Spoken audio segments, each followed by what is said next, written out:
The Cavalcade of America.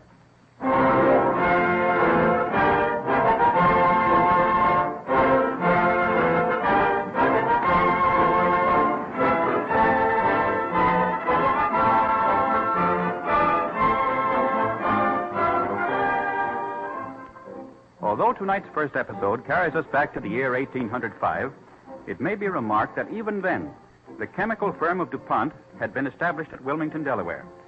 Thus, the Cavalcade of America, portrayed from week to week on this DuPont radio program, is something that DuPont has seen, known, been a part of. And today, as in generations past, DuPont chemists are contributing to America's march of progress by making good their watchword, better things for better living through chemistry.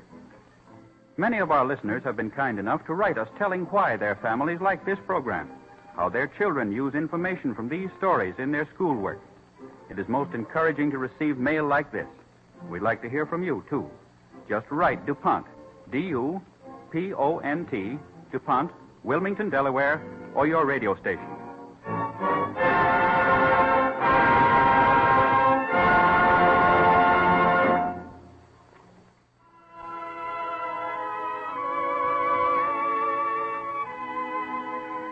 Our first story this evening begins in the New England of 1805.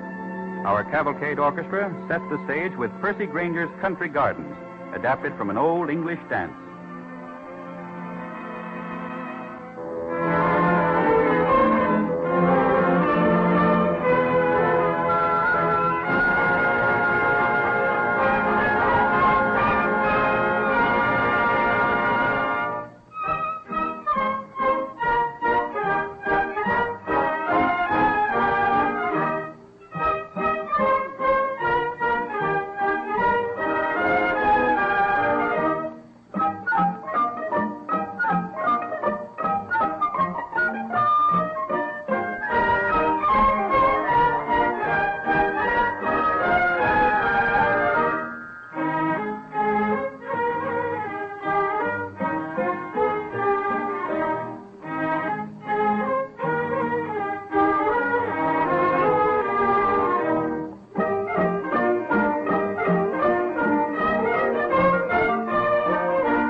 The optimism and energy that spur men to enterprise have always been notable in American character.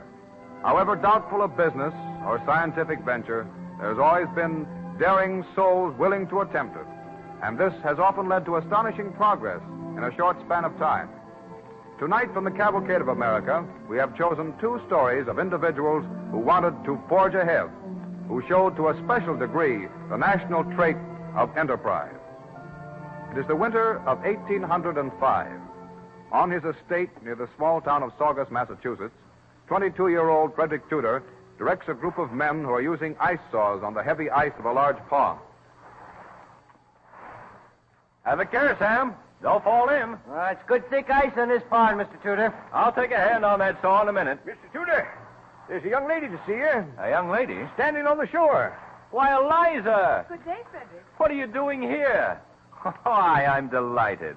I drove out from Boston with Father. He's in the sleigh. We've had no word from you in weeks. I must beg you to forgive me, Eliza. I meant to call and tell you myself of an idea I'm working on. Oh, but I have heard. If it's this ice plan of yours, Frederick, never have I known a project so silly. Oh, I know there are some who scoff at me, but... Some? Everyone. Oh, Boston is certain that you've lost your wits.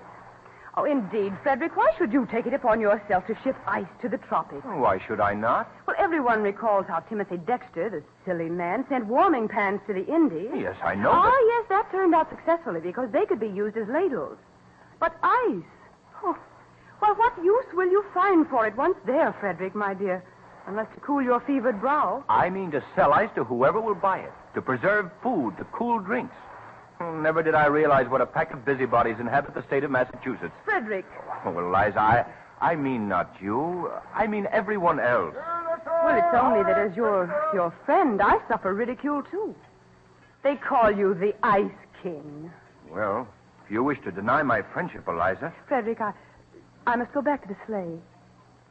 If you do not sail, call on us. Thank you. Good day. Good day. Well, half the pond's cut, Mr. Tudor. Should we start to... Oh, does Mistress Eliza go so soon? Aye. She's angry because I'm making a fool of myself. It's a pity, Mr. Tudor. Oh, very likely it isn't. There should be girls as pretty and not so saucy in Martinique. All my friends will not desert me, I hope. And if they do, load the ice on the wagon, Zeb, and we'll make for the Charleston docks.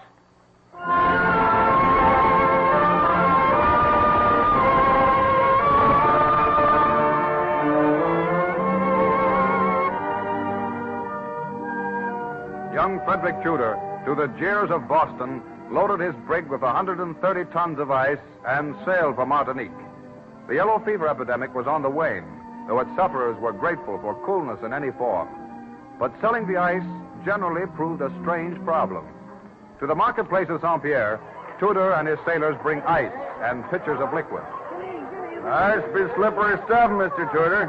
This piece must weigh 200 pounds. Yeah, burning my hand.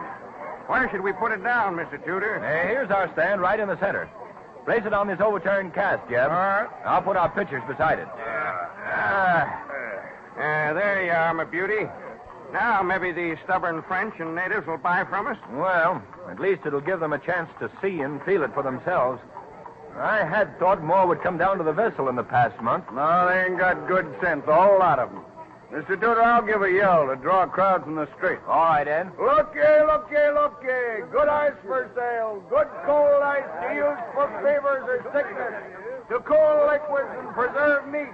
Ice for sale, Massachusetts ice. Yeah, now some of the brownskins are going to gather round. Just like monkeys, I declare. Well, the natives are little help to us, but their interest may attract the planters. That's right. Take a good look at it. It's just like a diamond, only bigger. Look, Mr. Tudor, two young ladies are quality. Perhaps they'll buy. Hélène, attendez. Pourquoi? Bonjour, monsieur. Bonjour, miss. Would you care to inspect this ice? Qu'est-ce que c'est? It's ice from up north. Dites-vous, ice? Yes, that's right, ice. Touch it. Mais non, Marie. Yeah, look at that, Mr. Tudor. What got into them two, Mr. Tudor? Oh, they were frightened. That was the way with several people who came to the vessel to see it. Yeah, our piece of ice is melting awful fast in this sun, Mr. Tudor. Mr. Tudor. Oh, Mr. Holt. We have just frightened away two pretty young ladies of Martinique who'd never seen ice before. If you know them, present our apologies. How does the ice trade flourish, Mr. Tudor? Do the French buy from you? Alas, no. A few of the British residents, like your friend Mr. McCabe, have been so open-minded as to try my product. Yes. McCabe was pleased with your ice and set me to try it. Oh, let me pour you a drink of this delicious cold lemonade, Mr. Holt. Yeah, you hear how pleasantly the ice tinkles in it? Well, it sounds interesting. Here you are. Sip it, sir. Odd, isn't it? You perhaps find it strange at first. Would it not be improved with an infusion of hot water? Hot water, sir? Yes, half and half, you know. A boiling drink and ice. I fear you don't grasp the purpose of ice, Mr. Holt. I'll take 20 pounds to try my theory. Poor McCabe, you know, has had to throw away what he purchased from you. As his cook, the best in Martinique, thought it the work of the devil. Please send the ice to me at my home, Mr. Tudor. Very well, Mr. Holt. Good day to you, sir. Good day, sir. Thank you. Yeah, it looks like that's the only sale we'll make, Mr. Tudor. Ice for his hot drinks. Gee, Hossafat. Well, we might as well go back to the brig, Sam. Somehow, as a Boston man, I forgot that you'd have to start right from the beginning and explain what ice is to men who've never seen it. Yeah, it will give Boston a great laugh when we come sailing home with our cargo. I'll build an ice house for it and leave it here. And not to keep Boston from laughing, Sam, but to keep Martinique aware of coolness in its reach. When I hear one sensible reason for not using ice in the tropics, I'll retreat to Massachusetts, but not before.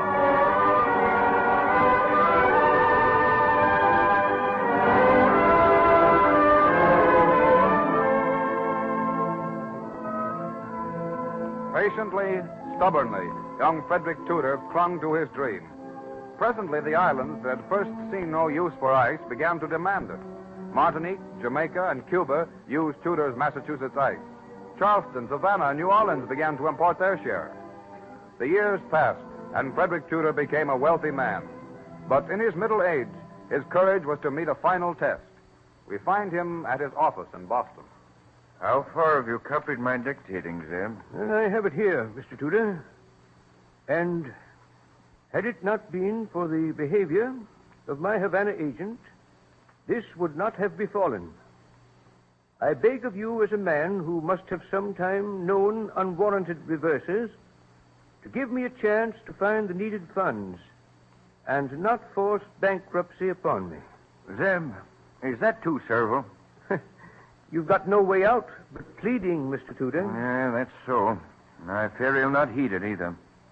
You ought to try and get a bit of sleep, sir. Don't post that letter yet, Zeb. Mr. Tudor, what good does it do for you to go on hoping? I beg your pardon. There's no one in the outer office, so I walked in. Beg your pardon, sir? What can I do for you? If this is Mr. Tudor, may I speak to him? I am Mr. Tudor. How may I serve you, sir? I'll come direct to the point, Mr. Tudor. I'm Walter Sly, him with the big Jeremiah from Calcutta. Oh, Calcutta. Well, you've journeyed far to Boston, sir. I've come the long way around on a voyage to England, sir, that I might stop here and negotiate for my friends in India. Mr. Tudor, they've heard of your Massachusetts ice. In India? I'm indeed flattered. You should be more pleased to hear that they are of a mind to taste it for themselves. My ice to Calcutta? Well, I'm sorry, Mr. Sly. If only this had come sooner, Oh, you cannot oblige us? But in the Calcutta clubs, they're already boasting of cool drinks they'll serve. The British hospital is... Mr. Tudor, the merchants of Boston have long wished for more of the Calcutta trade. Aye, so they have. If we shipped ice, Mr. Sly, would not Calcutta agents be inclined to accept other goods from our port if they liked our ice? Why, I think that's very likely. Don't you see, Mr. Tudor, what you might do? Why, yes, I see. But we'll not conceal our plight from our visitor. Mr. Sly, 2 minutes ago, I could not have borrowed 10 cents to keep my business. Now, with your help, I see a way to redeem myself. I've long been your honest admirer, Mr. Tudor.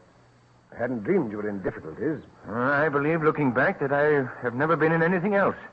Mr. Sly, if you will oblige me by making it widely known in Boston that you want ice and possibly later other merchandise... But that is to oblige myself, sir. I do want ice. So do all the British and Americans in Calcutta. Zeb, find out at once what merchants most desire Oriental trade. From one of them, I can borrow all I'll need. Yes, sir. Right away, sir. And, Mr. Sly, be seated, sir, while we make out consignments for your friends. I have an almost certain feeling India will get that ice.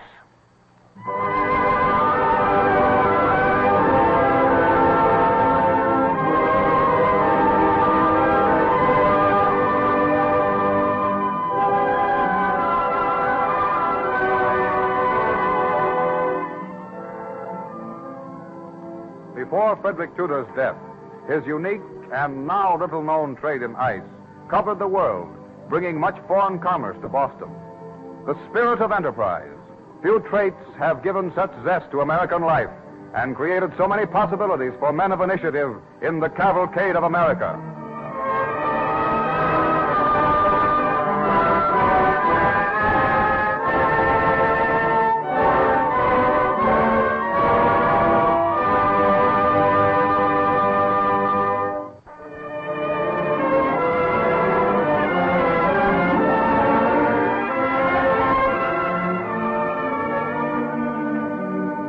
ups and downs of the last few years, there have been plenty of brave souls who have never lost their faith and courage.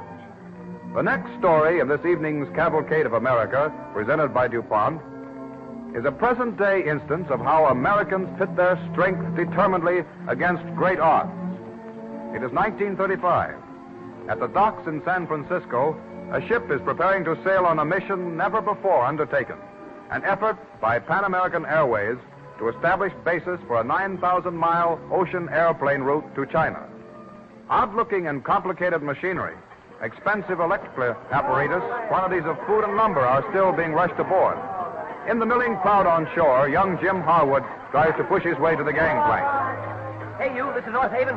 Let me through. I gotta see the boss. Quit shoving. You can get through here. If you're looking for a job, they won't give you one. Says who? What do you bet? I'll bet $5, Mr. Wise Guy. Hey, what's the rumpus? Oh, everybody keep back now. The gangplank's going up in a minute. Hey, wait. I'm sailing with this ship. Yeah? Where's your card? Oh, come on, buddy. Let me aboard. Where's the guy who does the hiring? The construction crew that's taking this joint was picked by a committee weeks ago. No, I don't care if they was picked by Congress. Oh, come on now. You don't look like a fella that'd keep me out of this job. I've been planning to go with this outfit from the minute I heard about the trip. I've been taking night engineering courses, too. What's he want, Shorty? He thinks he's going to talk me into letting him aboard. I got my orders, son. Well, maybe you ought to let him see the chief. One of the carpenters didn't show up. I'm a carpenter. Yes, you are. A second ago, you was an engineer. Well, I'm both. Oh, I've been working like a dog to get ready for this crew. I haven't thought about anything else. Take him aboard, Shorty. There's time. All right, kid. Come on up the gangplank. Thanks. Say, looks like you got a load on board. Yeah. Yeah, we got everything from safety pins to full-size windmills.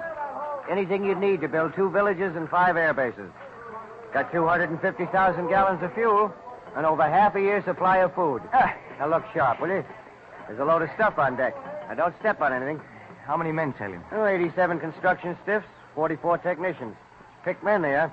Hey, Mr. Saunders. Yeah, what is it, Shorty? Man looking for a berth, sir. Well, there's no time. We're about to sail. Say, listen, Mr. Saunders. Here's a letter from my boss in St. Louis. Read it quick, please. All right. I'm a good carpenter. I've been taking machinist courses at night, too.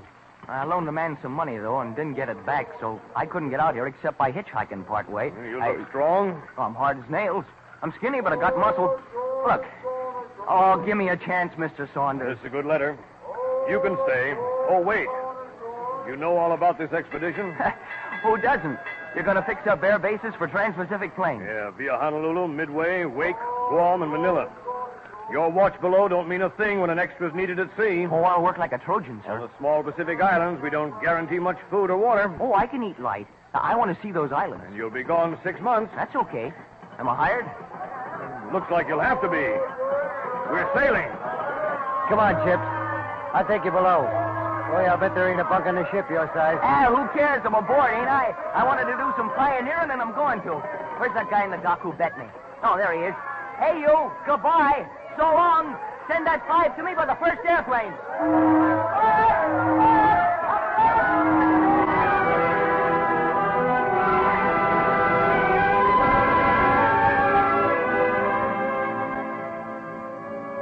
The North Haven, a kind of mechanical Noah's Ark, left San Francisco with tons of equipment and a crew of picked men. Establishing an air base at Honolulu was comparatively easy. At the island of Midway, for many years a cable station, the work was far more arduous. After torturing, patient labor, a village, a landing float, and a wireless station were constructed. 1,500 miles along was the Wake Group of 3 tiny uninhabited islands, isolated in the Pacific, where the North Haven pioneers were to find their most treacherous task. At this moment, on Small Peel Island, Jim Harwood hacks at some scrub on the edge of a tough ironwood jungle. Nearby, his friend Shorty lies in the shade of some scrub. Oh, the sun gets me. Hey, you better take it easy a minute. Yeah. It's sure nice, Jim, to ask Saunders if I could come over here with your crew. I was tired lying sick aboard, heaving up and down all the time like I was in a darn cradle. You feel better now you're on shore, Shorty? Oh, sure. I'm sick of the ocean anyway. I'm tired of nothing but blue water and coral reefs and white beaches and funny-looking birds and islands. Oh, I don't feel like that. I'm never going to forget the sound of surf. I like to be a passenger on a plane landing here. Ain't you figured out how it'd be? You look down, and there'd be a hotel and gardens all fixed up. You know, I guess we got something out of this that people coming after us will never get. There. Anyway, what I want right now is some water. Ooh, my tongue feels like a piece of wool. There won't be any water if you and Pete don't get your still to working, will there? You know, it don't make sense to have to distill salt water just to get a drink. Well, the fancy electric stills went haywire, see? Look at Saunders and that well-driving crew standing in the sun. They've been 4 hours bone dry. Hey, Jim, What is it, Pete? you're still starting to work. I got a good fire finally. Well, watch that coil. I'll bring some more wood. Oh, wait a minute, Jim. What's going wrong in this station anyway? I've been too sick to care before, but is it just not finding water that's holding things up? Well, there's 3 islands here, see? The chief had been told to put up the permanent station on Wilkes and the other across the lagoon there. Yeah? Well, why don't he? Well, because Mr. Kane gave it the once-over, and he said right away that sometime or other it's been completely underwater. My gosh. Yeah, you said it. But that's what those scientists are for. Keep us from getting our feet wet. Of course, not finding water on Wilkes or Wake either one. Well, that was a tough break. But they haven't given up looking for it here on Peel. Well, what if they don't find it here either? Oh, I don't know. I guess they'd build enough stills after a while. Only it'd be kind of tough on us in the meantime. Hey, Jim, look. A half a tub of water. It don't taste so good, but it's water. Oh, boy. You wait here a minute, Shorty. Hey, listen, Pete. Take it right up to Saunders and the boys. You take the other side.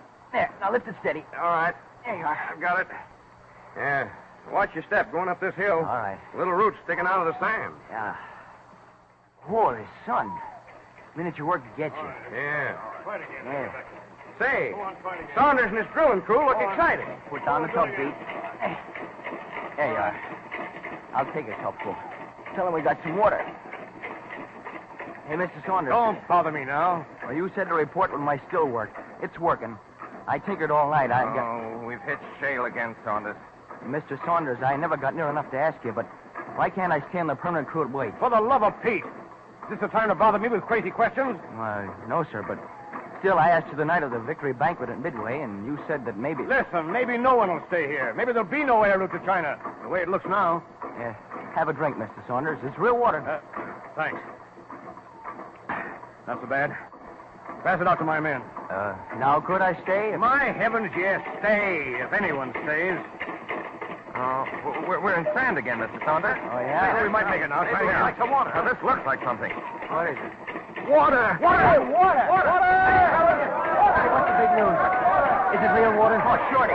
Hey, you go back and lie down. No, you wait and get a drink first. Hey, Shorty, I'm going to stay here. Drink and wish me luck.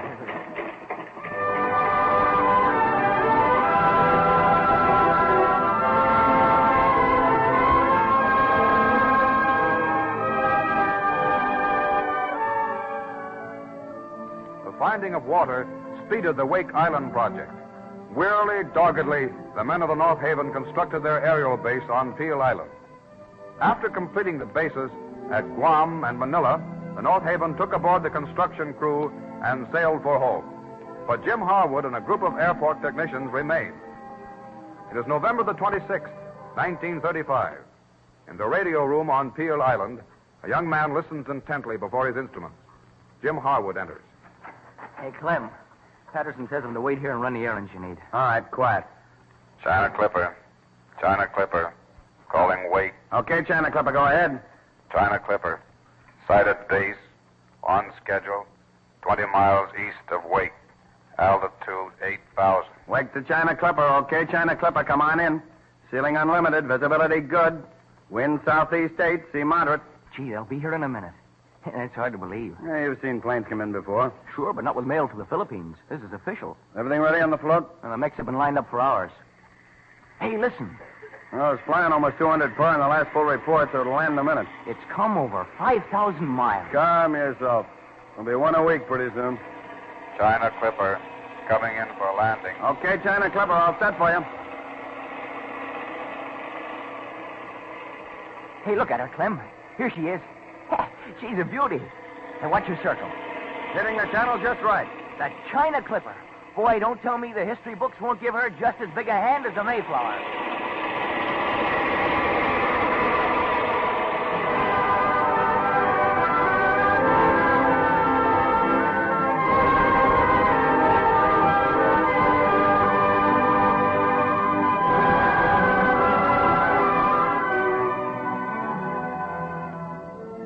From the United States to China in less than a week. It seemed like a dream only a few short months ago, but it is a brilliant reality today, thanks not only to Pan American's skillful pilots, but to the construction engineers and crews who preceded them. Americans who might have held far easier jobs took difficult work because the end in view challenged their strength and purpose. This ability to set a goal for oneself and to get there has been a mark of Americans in every age. The spirit of enterprise continues to be outstanding in the Cavalcade of America.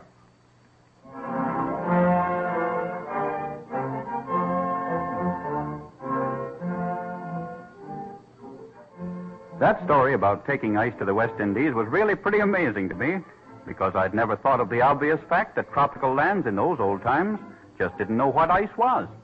Nowadays, even on the equator, your iceman will keep your refrigerator filled with pure ice, or you can own your own private ice plant in the shape of an automatic refrigerator. And that indeed is one of the real blessings of science. The discovery of refrigeration and the widespread use of ice has made a big change in living conditions. Even the farmer in New England or Minnesota or any other northern state, despite the fact that he can cut ice out of his pond and haul enough to the ice house to last all summer, even he benefits from refrigeration. Refrigerator railway cars and boats bring him foods that he wouldn't otherwise be able to get frequently or economically, and also permit him to ship the products that he raises, widening his market and increasing his income. But don't think the American farmer is behind the times on this ice proposition. No, sir. You'll find plenty of handsome refrigerators in farmhouses. Then there's the fishing industry, which has so greatly widened its scope through the frosting or freezing of seafoods, and the transportation of fresh fish in refrigerated cars and ships, and the great packing industry, which depends so largely on refrigerated storage of meats. You may not realize it, but in colonial times, if you wanted a sirloin steak, you just waited until somebody killed a cow, and that might not be until next month. And all of you folks who like ice cream, just remember that this favorite American dessert is another gift of refrigeration. It also is interesting to note that the far-flung island bases of the Pacific air route couldn't exist without refrigeration to preserve supplies. We can thank chemistry for all the joys of ample ice. Certain chemicals, in changing from a liquid to a gas, absorb so much heat that a freezing cold temperature is created. Chemists have discovered a number of such chemicals which are useful as refrigerants, and several of them are made by DuPont. In their contribution to human enjoyment, they well illustrate the importance of chemical research and the watchword of DuPont chemists: better things for better living through chemistry.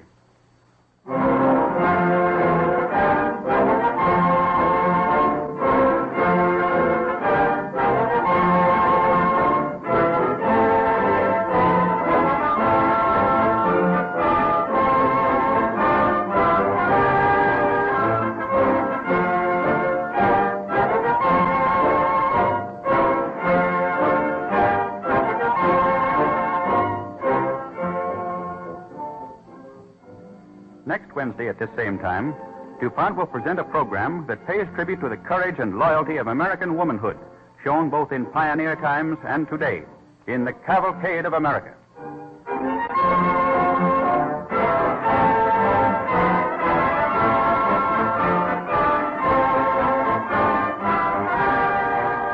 This is the Columbia Broadcasting System.